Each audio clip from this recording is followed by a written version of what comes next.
السلام علیکم ناظرین اکرام، آپ دیکھ رہے ہیں سنڈے اسلامک چینل۔ الحمدللہ بہت پیارے ویڈیو ہونے جا رہے ہیں، براہ کرم آخر تک بنے رہیں۔ اگر میرے چینل پر پہلی بار ہیں تو براہ کرم سبسکرائب کرنا نہ بھولیں۔ اعوذ باللہ من الشیطان الرجیم، بسم اللہ الرحمن الرحیم۔ رب اشرح لی صدری ویسر لی امری واحلل عقدۃ من لسانی یفقہوا قولی۔ آئیے آج میں آپ کے ساتھ شیئر کرنے جا رہا ہوں وہ بات جو روح سے متعلق ہے۔ تو روح سے متعلق اللہ تعالیٰ نے کلام شریف میں کلیئر کٹ فرما دیا ہے کہ روح ایسی چیز ہے اس کے تم سمجھ نہیں سکتے ہو، یہ اللہ کا یہ حکم ہے، یعنی کہ اللہ کا حکم ہی کو روح سمجھ رہا کہ زندہ ہے تو زندہ مزہ، وہ ساری چیز سسٹم فیڈ کر کے کسی انسان میں کسی حص میں جاندار میں ڈال دیا گیا ہے کہ خاص مدت تک اس میں رہے گی، اور خاص مدت کو خود بخود اس سے نکل جائے گی۔ یوں سمجھیں کہ مالک الموت بھی کہ ذمہ مالک الموت کے ذمہ یہ کام ہے، جس طرح سے کئی کتابوں میں ہے کہ یمراج آتے ہیں، جیت خنجیر آتے ہیں تو روح قبض کرتے ہیں، آتما کو کھینچ لیتے ہیں۔ بہرحال جو بھی ہو، لیکن روح کے متعلق جینا مرنے سے متعلق ساری باتیں ہیں۔ ہمارے ہاں یہ ہے کہ مرنے کے بعد اس کے اعمال کا یہ ہے کس نے اچھا فعل کیا، کس نے برا فعل کیا۔ وہ اس لیے کہ اللہ تعالیٰ نے زندگی اور حیات کو جو پیدا کیا تھا اس مقصد سے پیدا کیا تھا تاکہ وہ آزمائے کون اچھے کام کرتا ہے یا کون، لفظ ہے کون اچھے کام کرتا ہے۔ تو سورہ ملک کی آیت کریمہ میں آپ کے سامنے تلاوت کر رہا ہوں۔ تبارک الذی خلق الموت والحیاۃ لیبلوکم ایکم احسن عملا۔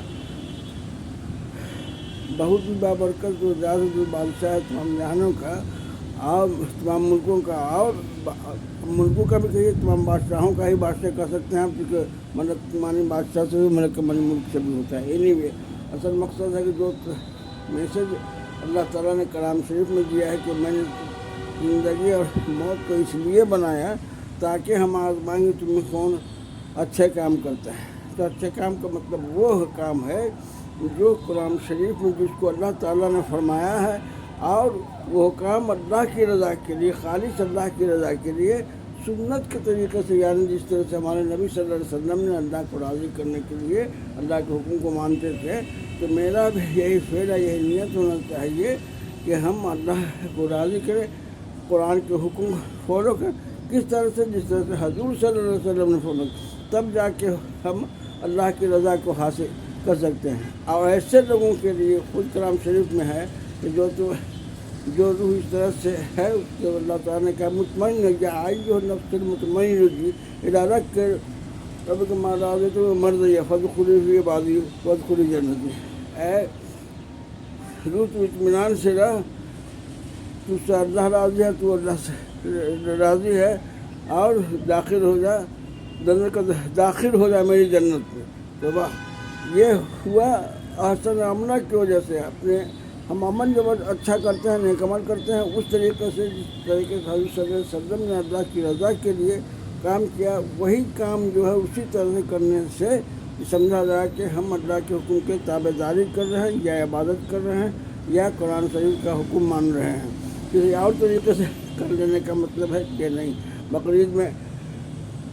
قربانی کرنے کا حکم ہے، رمضان میں روزہ رکھنے کا حکم ہے،